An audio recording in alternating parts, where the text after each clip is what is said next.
Bom dia, meus irmãos. Eu sempre, quando sou chamado para falar alguma coisa, principalmente a respeito de nosso Deus, eu faço uma meditação pedindo a Ele que me dê sabedoria e que acalme meu coração, que tire tudo aquilo que o mundo põe em nossas vidas, em meu coração, que me dê alívio e que me dê realmente a sabedoria para falar sobre o determinado assunto. E hoje, eu sei que nós não somos os mais preparados, mas nós temos conhecimento, sabemos expressar, mas às vezes não sabemos falar. Mas Deus vai nos capacitar para que realmente a gente possa trazer alguma coisa para o engrandecimento da fé e dos irmãos. Eu queria confessar aos irmãos que eu nunca fui, eu confesso isso com todo o carinho, muito chegado ao Velho Testamento. Olha o que eu estou falando, não é que eu não acredito, é porque eu não aprendi. Todas as igrejas que eu passei, parece-me, entre aspas, que os pastores não gostavam muito de pregar sobre o Velho Testamento. Era ali a criação do mundo, Abraão e algumas coisas, e eu achava que era a lei, ali onde tinha muitos erros, muitas transgressões, muito pecado, e achava que era só para mostrar a criação do mundo.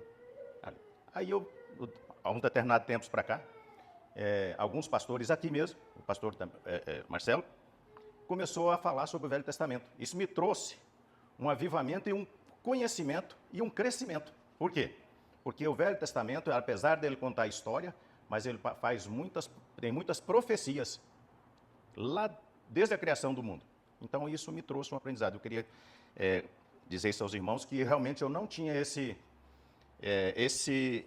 costume de ler o Velho Testamento. Então, só para os irmãos, esse ano eu completo 51 anos de batizado. Minha profissão de fé eu fiz e batismo foi 7 de dezembro de 1974. E de lá para cá, então, eu não tive esse aprendizado. Nós vamos falar hoje sobre o Salmos 22, Salmo escrito por Davi, que eu até digo que salmos não são escritos, né? Eles são compostos, né? Que é poemas, é poesias. E que até eu digo também que não são compostos por versículos, é por cânticos. Né? Isso é uma coisa minha, posso estar errado, mas é um pensamento meu. E eu vejo que o salmista, ele estava passando por um momento difícil de angústia. Eu acho até que em certo momento de dúvidas, e que ele o inspirou a fazer. Quando eu comecei eu li os Salmos e fui progredindo na leitura da revista, que eu fui entender o que o salmista estava querendo dizer. Nada mais, nada menos com o sofrimento e a morte de Jesus Cristo lá no Novo Testamento. Por isso que eu já acho e tenho certeza que o Velho Testamento é importante. Lá quando Isaías previu, né, fez a profecia que nasceria o Jesus Cristo, nasceria o Emanuel. Então, eu comecei a fazer um parâmetro sobre... E acabei não só falando sobre o salmista, mas trazendo o sofrimento de Jesus Cristo lá no Novo Testamento. Por favor, tem um negocinho para mim mesmo aqui? Eu não gosto de ficar... Não sou muito apaixonado por isso aí, não, mas... É para mim não ficar pedindo para o irmão lá. Senta para frente, se precisar voltar aqui atrás. Tá.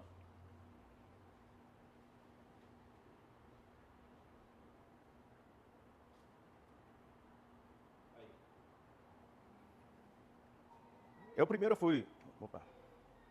fui buscar o que significa messiânico, né? Significa tudo que se relaciona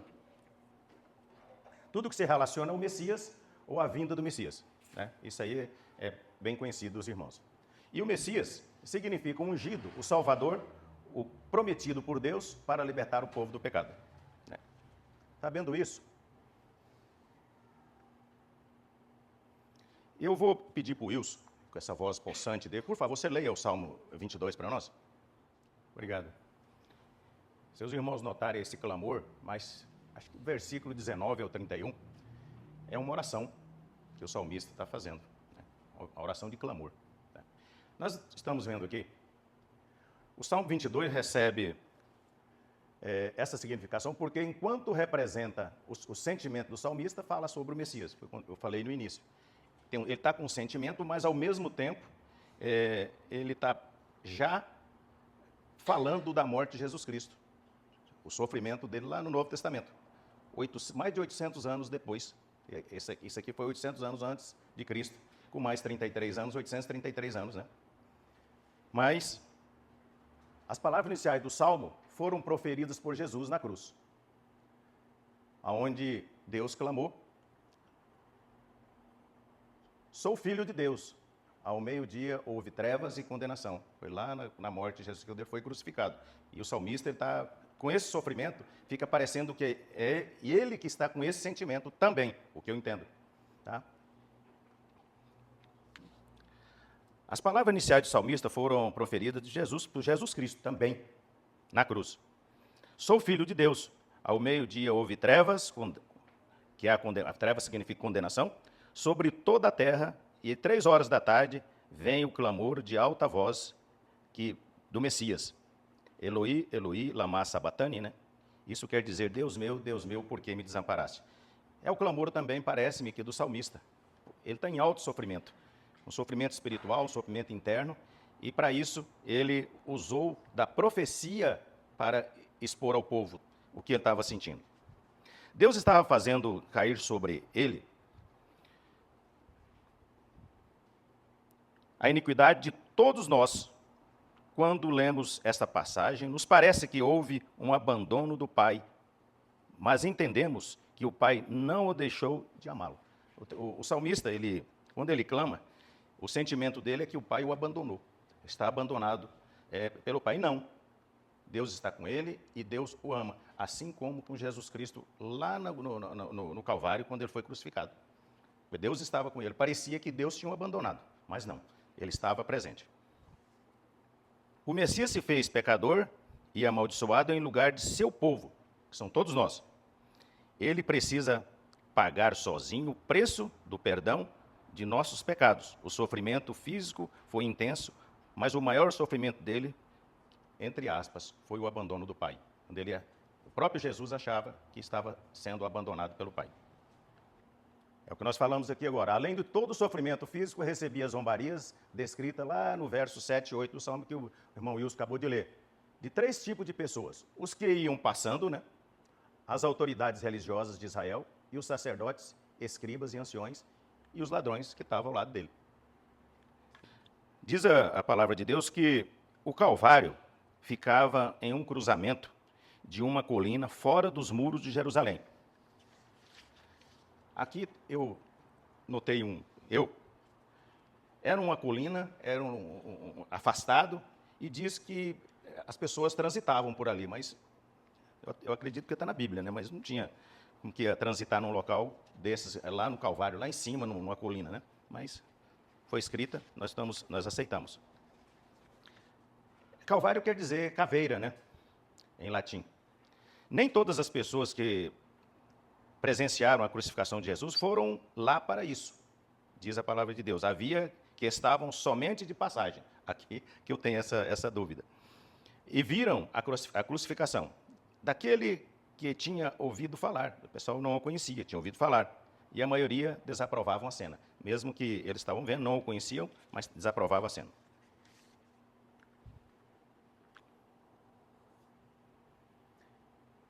O sofrimento angustioso, né? Em momento de profunda angústia, 3 pensamentos pareceram agravar na condição de Cristo, pelo salmista. Primeiro é que Deus é santo. Segundo, é a zombaria. Terceiro, a tribulação é descrita como horrenda, horrível. Os horrores da cruz terão fim apenas quando o Messias estiver deitado ao pó da morte.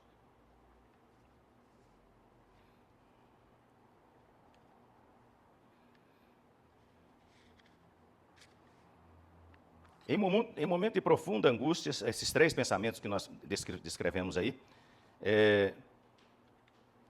todos foram muito difíceis, mas a tribulação descrita, né, horrenda, os horrores, as zombarias, acho que aquilo perturbou o salmista, porque ele estava falando sobre o sofrimento de Jesus Cristo, que seria há 800 anos depois, Porém, o Senhor não se afasta de mim, quando o salmista pedindo, e assim também Jesus também, eu acho que ele pediu a Deus que não o desamparasse, lá em Lama Sabatani, né?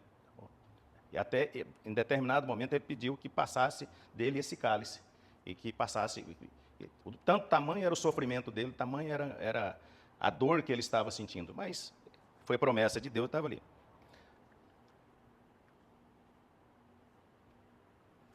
Aí nós temos o salmista dizendo, depois vem o louvor e a vitória. É que às vezes nós não entendemos, quando passamos por uma dificuldade, um momento difícil, geralmente, depois da tribulação, depois do mar, do revolto, vem a calmaria, né?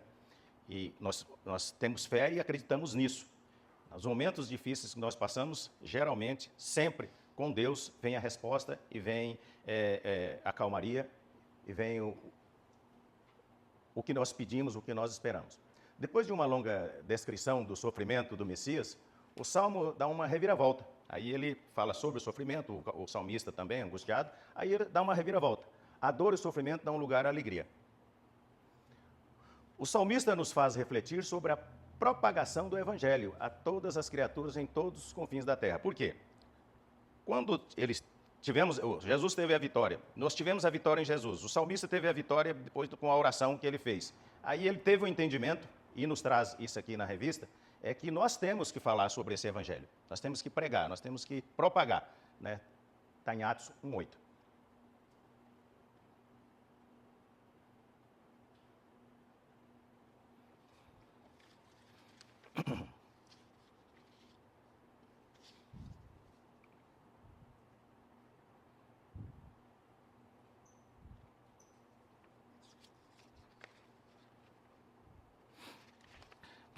Vejamos que a alegria do salmista é porque ele não estava sozinho.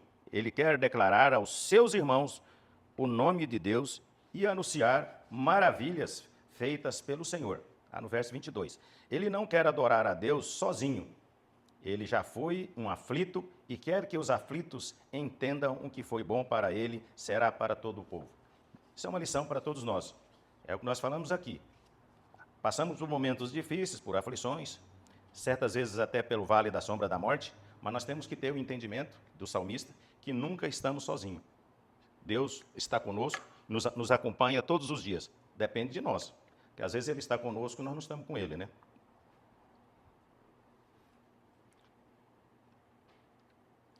Porque o próprio Deus, lá em Mateus 11:28, diz, vinde a mim todos aqueles que estáis cansados e oprimidos. É a palavra de Deus nos trazendo. O salmista passou por essa dificuldade grande, por essa angústia, mas ele teve o entendimento lá na sua oração que ele não estava sozinho, que Deus estava com ele e jamais o abandonaria. E o próprio Deus, vinde a mim aqueles que estáis cansados e oprimidos, que eu vos aliviarei. O salmista nos faz refletir sobre a propagação do evangelho, nós dissemos ali, a todas as criaturas, e que nossa obrigação é anunciar a justiça de Deus aonde estivermos.